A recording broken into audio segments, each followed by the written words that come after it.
What if you've been looking for him in all the wrong places?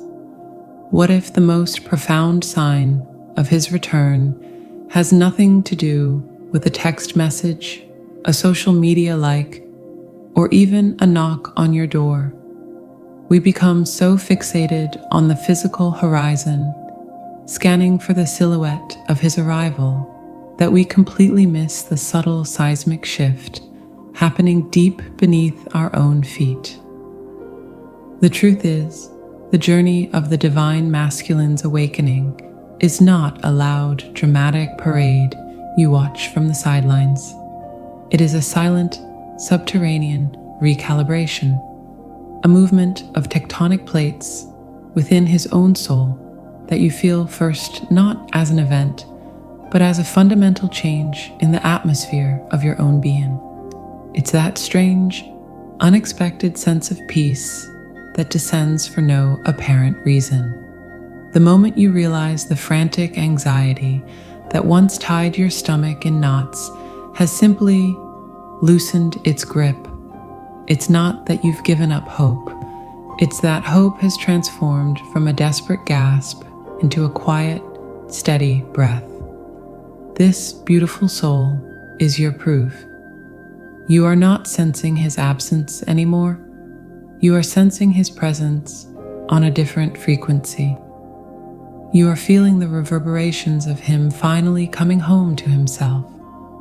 It's like being in a silent room and suddenly realizing you can hear the hum of a distant radio tower, a signal that has always been there, but that your own inner static had previously drowned out. This is where the real magic begins, not in the grand finale, but in the quiet, undeniable knowing that the entire script has been rewritten. And the most thrilling part? You have a starring role in this new production.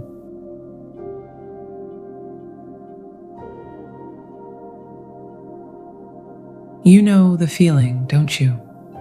That frantic energy of the chase, the constant checking, the analyzing, the desperate hope that this time the text back will be different. It's like trying to read the weather by watching a flag on a windy day. It's whipping in every direction, a chaotic signal of forces you can't see. For so long, this has been the energy of the unawakened divine masculine. His compass wasn't inside his own chest. It was in the world around him, in your reactions, in societal expectations, in the numbing noise of a world that taught him his worth was in what he achieved, not in who he was. His confidence, when it appeared, was often a suit of armor, impressive from a distance, but hollow and heavy to wear. It was a reaction, a defense, not a truth. But what if I told you the most profound sign of his return is not a louder voice, but a deeper silence, a quiet so potent it rearranges the very atmosphere around him? Let's talk about this silent reclamation. This isn't about him suddenly becoming a charismatic leader or a flawless decision maker. That's the movie version. The real version is far more subtle, far more sacred. It's the moment he stops needing to be the hero in everyone else's story and finally, quietly, becomes the author of his own. Think of a great, ancient tree, an oak perhaps. It doesn't try to be stable. It doesn't react to the storm by pretending it's not windy. Its stability is a simple, non-negotiable fact of its existence, born from a root system that has spent a lifetime weaving itself into the dark, rich truth of the earth. The storm doesn't define the tree, it merely reveals its strength. This is what begins to happen within him. The external chaos, the push-pull, the fear, the need to flee the intensity of your connection starts to lose its power over him. Why? Because he is, for the first time, building an internal foundation. He's not just building a house, he's claiming the land it sits on. And this changes everything. Suddenly, your emotional waves, which once felt to him like a tsunami threatening to wipe him out, now feel like the ocean meeting the shore. There's a respect there, a boundary, yes, but a natural one. He can hold space for your depth without drowning in it, because he has finally found his own footing. It's the difference between a man who gives you a gift because he wants something in return, approval, love, peace, and a man who gives you a gift simply because the act of giving is an expression of his own abundance. One is a transaction born of need. The other is an offering born of wholeness. This shift from need to wholeness is the very essence of the silent reclamation. He stops making decisions from a place of what will keep me safe, what will make her stay, what will avoid conflict, and begins to choose from a place of what is aligned with my truth, what honors my soul, what builds a life of integrity. And you'll feel this. It won't be in a grand declaration. It might be in the way he holds your gaze a moment longer without a trace of panic. It might be in a simple, clear no that carries no anger, but carries the weight of self-respect. It's the end of the frantic energy, the end of the hot and cold games. The chaos is replaced by a profound coherence. It's like the moment a muddy pond settles, the sediment of his fear and conditioning sinks, and the water becomes clearer. You can finally see the bottom. You can finally see him. This is the miracle you've been waiting for, beautiful soul. Not just his physical returns, but the return of him to himself. And that, I promise you, is the only return that truly matters. It's the foundation upon which a divine partnership is built, not on shifting sands of need, but on the unshakable bedrock of two whole beings choosing each other. And this leads us to the most beautiful and often misunderstood part of this process, a period of solitude that feels not like abandonment, but like a sacred invitation. But that is a conversation for another moment.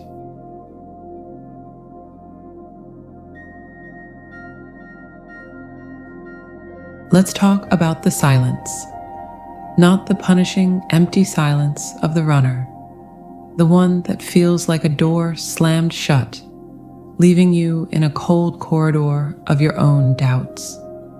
You know that one intimately. It's a silence that takes. But what if I told you there is another kind of silence, a silence that gives? This is the sacred withdrawal, and learning to feel the difference is perhaps the most crucial discernment on this path. It's the difference between a vacuum and a vessel. Think of the unhealed withdrawal as a vacuum. It's an absence, a void that sucks all the energy out of the space between you. It's frantic, chaotic. It feels like being shut out. But the sacred withdrawal, that is a vessel. A vessel's being fired in a kiln. It is a contained, intense, and purposeful heat. From the outside, both might look similar. He's distant, he's quiet, he's pulled back. But the energy, the quality of that space is worlds apart. One is an escape from the self. The other is a journey into it. This isn't him hiding from you. This is him building a sanctuary within himself. Imagine a master craftsman, a luthier building a guitar. He doesn't do the final assembly on a noisy, crowded workshop floor. He retreats to a quiet room. The door is closed. The light is focused. He needs that stillness to listen for the subtlest of vibrations, to ensure every joint is perfect, that the wood can hold the resonance it was destined for. This is what he is doing now. He is in his soul's workshop. The door is closed, not to keep you out, but to create the conditions for a miracle to be built within. He is integrating his shadow. That's a term we throw around a lot, but what does it truly mean? It means he's finally sitting down at a long table with all the parts of himself he's been running from his entire life. The boy who was told not to cry, the man who felt he wasn't enough, the protector who thought vulnerability was a weakness. He's not fighting them anymore. He's offering them a cup of tea, listening to their stories, and finally understanding that they are not enemies to be defeated, but lost children of his own soul, desperate to be acknowledged and brought home. This is alchemy. It's the slow, patient process of turning the lead of past wounds into the gold of self-awareness. And it cannot be rushed. It cannot be done on your timeline. And you, beautiful soul, you feel this. You're so incredibly attuned to his energy that you'll notice the shift, the anxiety that usually accompanies his distance. It just isn't there this time. Instead, there's a strange, palpable peace. It's not the peace of resignation, it's the peace of knowing. It's like sitting in a garden at dusk and knowing with absolute certainty that beneath the quiet soil, the seeds are doing their sacred work. You don't dig them up to check. You trust the process. You feel the reverence. This is his ultimate act of respect for the connection. He understands, perhaps for the first time, that to come to you unhealed is to bring a cup that is cracked. No matter how much love you pour into it, it will leak and strain, and both of you will end up frustrated and thirsty. He is not abandoning the well. He is sealing the cracks in his own vessel so that when he returns, he can not only receive your love, but hold it and miraculously offer you a drink from his own overflowing cup. So, the next time you feel that quiet descend, I want you to try something radical. Instead of reaching for your phone or spiraling into fear, place your hands on your heart. Breathe and feel the quality of the silence. Is it a vacuum sucking you into anxiety, or is it a vessel humming with a potent sacred intention? Trust what you feel. Your soul knows the difference.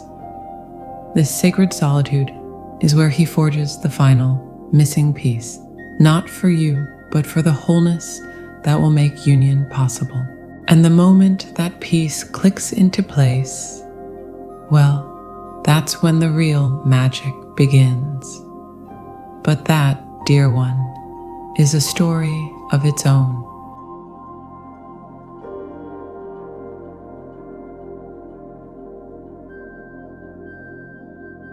So here you are, standing at the edge of all this knowing, with the map of his transformation laid out before you. But let me whisper a secret you've perhaps always felt in your bones. This was never just about his return. It was always about the meeting. And a meeting requires 2 points on a map converging into a single, undeniable location in time and space. While he has been navigating his inner wilderness, charting the constellations of his own soul, you have been on a parallel journey of your own, whether you've named it as such or not. Think of it as 2 great rivers flowing separately for what feels like an eternity, carving canyons through bedrock, gathering strength from hidden springs. The journey changes the very nature of the water itself, clarifying it, enriching it with minerals of experience. The reunion is not a collision, it is a confluence. It is the moment when these 2 distinct, powerful, and now deeply matured currents finally merge to form a mightier, vaster body of water, destined for an ocean they can now reach together. The separate journeys were not a detour. They were the entire point. This is the great paradox of the twin flame path, the one that frustrates the ego but delights the soul.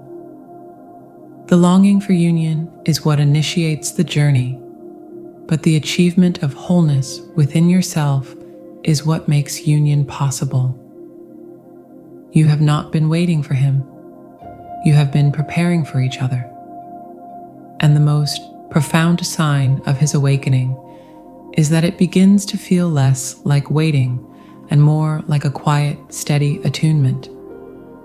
The static of anxiety fades, and in its place, you might just hear the faint, harmonious frequency of his soul, tuning itself to yours across the distance. It's not a sound you hear with your ears, but a resonance you feel in the very center of your being. A cello's low, warm note felt in the chest during a silent symphony hall. Your work, beautiful soul, is to tend to your own frequency, to stop watching the riverbank for his arrival, and instead become so deeply immersed in the flow of your own life. Your joys, your passions, your creative spark, your quiet moments of self-love, that you become a beacon not of need, but of invitation. A lighthouse doesn't chase the ships. It stands radiant and steady, and its light guides them home. Your wholeness is your light. It is the most magnetic force in the universe. The path is not about reaching a frantic finish line. It is about the quality of every step you take. It is about realizing that the divine mirror he holds up to you is not meant to show you what you lack, but to reflect to you the incredible, powerful, and infinitely lovable being you are becoming through all of this. The fire of this separation has not been about destruction. It has been about alchemy, forging you both into vessels capable of holding a love that is not a fragile thing, but an unassailable force of nature. So breathe deeply. Know that every tremor of growth you feel within yourself echoes in the unseen, and every step he takes toward his own sovereignty brings him closer to the sovereign queen you are. This is not a fairy tale with a predictable ending. It is a cosmic dance, and the music is just beginning to swell. Trust the timing of your souls. Your stories are being woven together on a loom much grander than you can imagine, and the tapestry is already breathtaking. And the most beautiful part? The next chapter is not his to write alone. It is yours to co-create from a place of such profound individual fulfillment that coming together becomes the ultimate celebration, not a final desperate need. But how do you navigate this final stretch of the journey? What does it truly mean to co-create a union from wholeness? That, perhaps, is the most exciting conversation yet to come.